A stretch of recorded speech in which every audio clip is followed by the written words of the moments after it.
Welcome to the Leaders in Payments podcast, where we talk to C-level leaders from across the payments landscape. We'll be discussing the products and services that impact the payment space today, as well as trends and predictions for the future of payments. We will also hear stories from our guests about their journeys to the top. So hello, everyone, and welcome to the Leaders in Payments podcast. I'm your host, Greg Myers, and on today's show, we have a very special guest, RJ Ancona, the Vice President and General Manager of B2B Product, Partner, and Client Management at American Express. So, RJ, welcome to the show. Thank you, Greg. Pleasure to be here today with you. Well, if you don't mind, can you tell our audience a little bit about yourself, maybe where you're from, where you grew up, where you went to school, a few things like that? Yeah, absolutely. So I am originally from the Midwest, from Michigan, although I haven't been there in living there in several years. I've been with American Express for 24 years. I started out in Michigan in a client management role after graduating from the University of Michigan Business School there. And I lived in Chicago and then London and now New York, all with American Express. So certainly passionate about payments and excited to be here with all of you today. Great. Well, could you tell us a little more about your role there at Amex and what it entails? Yeah, absolutely. So my role and my team is on the merchant side of the business. So most of my team manages our strategic supplier relationships. So our customers who accept American Express payments, majority from our commercial customers on the issuing side, both corporate and small business, although some consumer spend as well. And we're organized by industry vertical. We find that the best way to really provide value to our supplier customers is to really specialize in what they do and how they do it. So we are organized by industry verticals. And then I also have a specific team looking after our supplier value proposition. So working very closely with our issuing side of the business when they designed products and services for commercial customers. In the B2B space specifically, we want to make sure that the suppliers obviously get a lot of value around accepting those products. And so we've stood up a team that's specifically focused on representing really the supplier when we design those products, services, and experiences. Okay, great. So there's no question that the world of B2B payments has really changed and looks vastly different than it did even a few years ago. So what is one of the keys that this evolving trend you've seen in your work with buyers and suppliers? Yeah, really, that's an understatement, I would say, Greg. I mean, it's certainly, I joined this role specifically in March of 2020, right when the pandemic was hitting. And certainly right away, you saw a fundamental change in how B2B digital payments and payments in general were evolving. But, it's really moving fast and it's changed even since then over the past several years. Certainly across American Express, both on the issuing and the acquiring side, businesses are transacting with hundreds, if not thousands of buyers and suppliers every day. And so certainly the speed of things has definitely improved significantly, but it's also taken on a new level of obviously complexity. The digital landscape has made it in a lot of ways much easier to navigate through that complexity. That's kind of been the historic part around the B2B payments landscape. But it's also driven a big rise in the automation of a lot of those processes, services, players in the landscape that are working with our suppliers. And what I've seen is everybody sort of shares the common goal of trying to make it easier, trying to make it faster, trying to make sure that both the buyer and the supplier needs are being met during those transactions. And, I think we're seeing that that's cementing better relationships between buyers and suppliers when they do it right. And, each side of those relationships are looking for different things. And so we've certainly seen the heightened experience of both buyers and suppliers become more and more important, similar to a consumer landscape. We've seen the data needs evolve, as well as the complexity around, depending on what industry you're in, the decision science, the AI, and the regulations that go into that. And so all of that has proved to be really, really dynamic, specifically over the past several years. Okay. So what are you hearing are the most pressing needs of the buyers and the suppliers? Well, I find it's super helpful to sort of look at where the common needs are between buyers and suppliers, right? And so, no question, buyers want to make payments efficiently. They want to get value for those payments. They want to do it on time, but they also want to maximize their working capital. And suppliers are on the other end of that, right? They want to get paid quickly. They want to get paid efficiently. And they want access to those buyers to retain their business and to obviously drive customer satisfaction. But a really common element of that is just the cash flow management and the need for working capital on both sides of that equation. And I think, the digitization of all of that has played out on both the buyer and the supplier side. So whether it's an ecosystem that you have within your own company that you want your buyers or suppliers to come through, or a partnership that you have who's helping you automate things more and more across your various ecosystems. We see that in a lot of decentralized environments. Really, it comes down to you want to drive customer satisfaction, but maximize that working capital and do it efficiently. And so I always find when you get buyers and suppliers to understand the common set of goals, working with a company like American Express, or like where we come together and try to create that ecosystem where both buyers and suppliers can get those pressing needs met and they can do it efficiently, it becomes really, really important. And I think what's interesting for me being in payments for a while now is I've seen how the way businesses approach payments really has the power to sort of make or break those relationships, those cost dynamics, the repeat business, and whether they're getting paid on time or whether or not they're making payments on time. I think that's become really, really important. And we've started doing surveys and working with our customers to really understand what that dynamic looks like. Recently, our Amex Trendex, our B2B payments edition, cited that a quarter or 26% of business decision makers are still citing late or slow payments as a common reason they've stopped working with a buyer or suppliers. So that fundamental need to get paid on time is still really, really important. I think we've just seen it take on more and more flavors as invoicing capabilities have come through, as different platforms have evolved.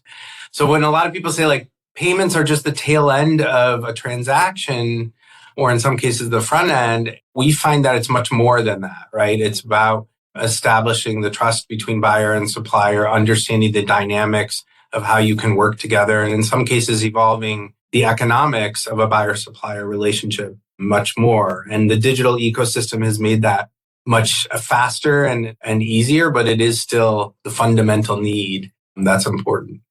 Okay. And you talked about partnerships a little bit, but how has this landscape that you just described inspired Amex's general approach to B2B partnerships? Yeah, it's a great question. So I go back to what I said before, which is like the way B2B payments have been made has never been an easy process, right? There are several steps involved. There's often data needed. There's often dynamics of terms or, certain pricing or dynamics of just how something is being bought between buyers and suppliers. And we're really focusing on making that experience better, making it faster, more efficient, connecting buyers and suppliers. And we're really leaning into the integration of our model, which is obviously we have both the buyer and the supplier in the American Express ecosystem. And that really helps us to create value on both sides of the equation, right? And so with global payments in the B2B landscape continuing to grow, a core piece of our strategy has been both building out capabilities to meet the changing needs between buyers and suppliers, but equally important, partnering and in some cases acquiring companies that can add to that ecosystem, right? And so whether that be on the AP automation side, the AR automation side, or even in the invoice management side, there's a lot of steps in that journey that mean that our ecosystem connecting buyers and suppliers has a lot of room to add value, right? And I think we see that playing out in different industry verticals. The fintechs that we're partnering with or that we've seen in the landscape are innovating and adapting quickly to that, in some cases going really, really deep in certain industry dynamics. And we found that some of those partners can supplement the solutions the bigger banks have to really create a sort of 1 + 1 = 3 environment between a buyer and supplier, right? And I think that's why we're not only further investing in partnerships, but also investing in our own capabilities to be able to drive the agenda of adding value between buyer and supplier, but also creating innovation in the space where it's changing almost on a daily basis. Every time I go visit a supplier, I'm amazed at what specifically is changing, not only in the payments ecosystem, but also in their general supply chain, right? And so, it's really been important to us that we have the right capabilities and partnerships to be able to lean into the value we can create between buyer and supplier. Okay. So sticking with partnerships, so on a more micro level, what solutions are these partnerships helping to solve for the Amex customers? Yeah, I think a big portion of what we look to some of these partners to do is to really automate processes. And it can show up in a lot of different flavors, right? Whether that's around their specific data needs, their invoicing needs, how just their working capital ecosystem works. Like I said before, how their distribution engine works and whether or not they're selling to the end user or they're selling to somebody who's using their product or service in a solution that they're then making for another end user. We found that it's really about the automation. It's about driving efficiency, reducing errors through the transactions, providing visibility. And lastly, I would say just accessing more and more commerce in general. One of the good things about the American Express ecosystem is, we do have the ability also to work with suppliers to make sure that buyers are coming back to them, that buyers are able to purchase from them in the least friction way possible, but also that the supplier is getting everything they need out of that transaction in terms of being able to clear a receivable, being able to post their data and their ledger as they need. And so I would say, this has helped us to be able to drive more on-time payments, but it's also helped us to be able to make sure that when the payment is made, that it's coming along with all of the information or the processes that's making that supplier have more efficient end-to-end processes for their customer. Okay. And you talked about automation there. So can you discuss some specific benefits that automated payment processing, how it's good for both the buyer and the supplier? First and foremost, I will say that if done right, automation benefits both buyer and supplier. Absolutely. When you think about for buyers, it definitely means security. It means obviously being able to make a payment out of their own ecosystem. It means not having to pull a card out or, use a digital payment product that facilitates a transaction upon approval, reducing fraud, being safer. And for a supplier, it's definitely about reduced day sales outstanding. It's about reducing the chance of credit losses or risk that might be impacting their cash flow. Definitely about productivity, right? So when you think on both sides, when you think about the productivity of the workforce within a buyer or supplier, that automation can be their friend and can in many ways save a lot of time for other value-added services. And the last bit I'll say I mentioned before is definitely customer satisfaction and loyalty, right? Think about your personal life. If you're in an automated ecosystem that makes it super easy for you to do the thing that you want to do and have commerce with the organization that you're doing business with, it makes you want to come back for more. It makes you have a higher net promoter score for that supplier, right? And in the B2B world, it works in the same way. Okay. And I know that Amex recently expanded its virtual card capabilities with a new partnership. So can you tell our audience a little bit about that? Yeah. So we have been on a journey over the past several years to continue to drive value within the virtual card landscape. We see that virtual cards, the technology that is going along with virtual cards, particularly in the commercial space, is growing. And it's going to be a large part of where future transactions take place. And, what I would say is we've had an ongoing investment in this over the years. We've continued to expand our portfolio of partners, both on the AP automation and probably more recently on the AR automation side. Two partners in particular we have are Boost and Versapay. Both play in generating value in the virtual card space and specifically for suppliers accepting virtual cards, making it easier for them, making it faster. And other elements of the AR automation and AR experience in general. And we find that our teams are much more in tune with the end-to-end AR needs through some of these partnerships because they're also specializing in things that even go beyond the payments, right? Data needs, reconciliation needs, even invoice management or digital lockbox needs, things like that. And so we find that working together, we're really creating a lot of value for a lot of our customers, particularly in the accounts receivable, the treasury finance space, but also in the marketing and sales space, because it really helps us to be able to help the supplier understand how driving efficiency can actually help us bring more buyers to them as well. Okay. And two-part question, what specific benefits do you think these partnerships offer to suppliers? And what do you think makes a successful B2B partnership like you're talking about? Yeah, great question. I think for Boost Payment Solutions, for those of you that are familiar with Boost, we recently announced a collaboration with Boost and specifically with Boost Intercept, which helps American Express virtual card accepting suppliers through the Boost technology entirely automate the end-to-end acceptance of those.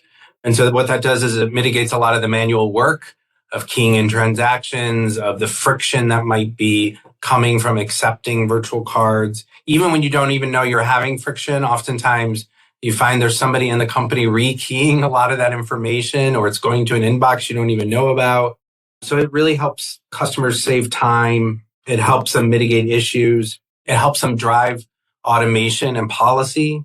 And very similarly with our Versapay partnership in 2022, we announced a new agreement to provide suppliers who utilize the functionality of the virtual cards with access to Versapay's collection of collaborative AR network tools, right, and modules. And similarly, we're also finding that partnership helps suppliers when they have even a wider need for different modules as part of their AR automation journey. They also end up also being able to access the wider suite of Versapay solutions, which includes other modules that can help drive efficiency, savings.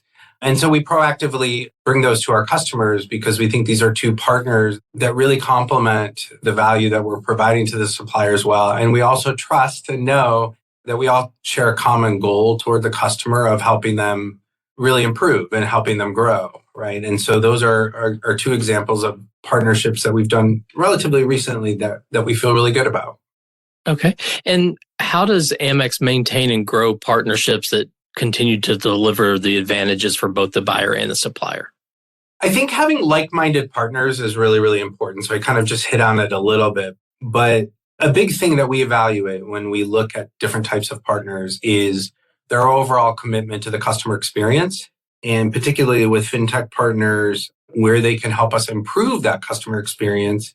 And because we're unique in that we have relationships with both buyers and suppliers, we find that it's really, really helpful also when we partner with companies who really understand that ecosystem in a lot of detail, right? So they don't just take a one-sided view. They understand the value. They might specialize in one end of it, but they really understand the customer journey, right? They understand that we're trying to create value between both buyers and suppliers. And in many cases, they might be both buyers and supplier customers of American Express, commercial card customers and acquiring merchant, a merchant that we've acquired. And so their motivations are inversely related, but oftentimes they're just different ends of the same coin, right? And so we find that when partners share that sort of more mission-driven customer focus, we really can work well with them to sort of optimize that ecosystem.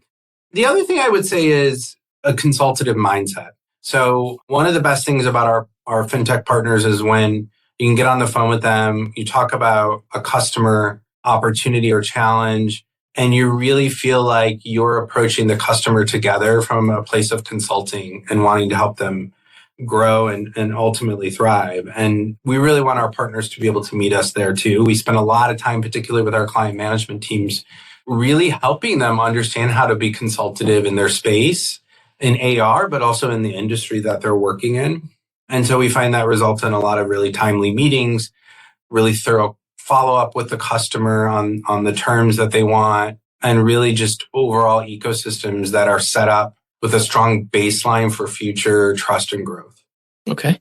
So RJ, as we come towards the end, we've obviously had a great discussion about AR automation, virtual cards, partnerships. Is there anything else you'd like to add before we wrap up the show? One thing I'll just add is it's really very interesting and exciting that the space is changing really quickly. And I think open lines of communication between buyers and suppliers is really, really key. So every time I talk about this ecosystem, I talk about how one size fits all approach isn't going to cut it in the future world, right? It's much more of a dynamic landscape. It's much more around customizing relationships between buyers and suppliers as it relates to payment preferences, payment optimization, everything in that journey. And so I think both with partners, but with customers, the communication and transparency is super important. And it 9 times out of 10, it helps you get to a win-win situation with the customer. And it helps a buyer and supplier come to a win-win situation, right? When you look at it just from a supplier lens, who's trying to focus on DSO, or just on the buyer end when they're focusing just on DPO. When you create value in the middle, involves communication and it involves understanding the value drivers on each side. And I think that's only going to get heightened as software and technology automation continues to develop.